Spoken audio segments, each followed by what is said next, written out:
Thank you, Mr. Speaker, sir.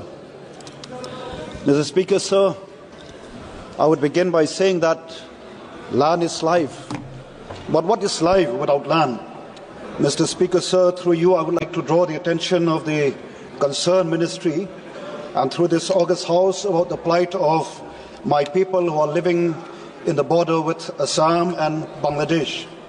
Mr. Speaker, sir, for many years, my people living in the border have been facing persistent threats to their land and even to their life.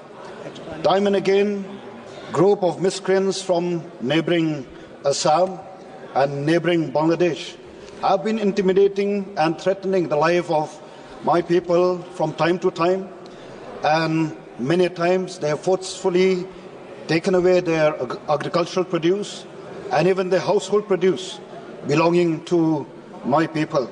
Therefore, Mr. Speaker, sir, through you, I would like to mention here that my people are living in constant fear, and many of them have lost their livelihood because their land have been encroached upon and their land have been forcefully taken away by these people.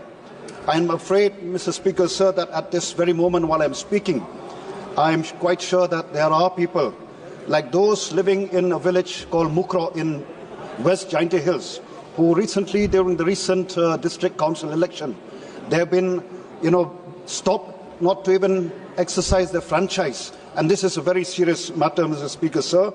And these people are terribly in deep despair and living a life of hopelessness and a life which is full of uncertainty.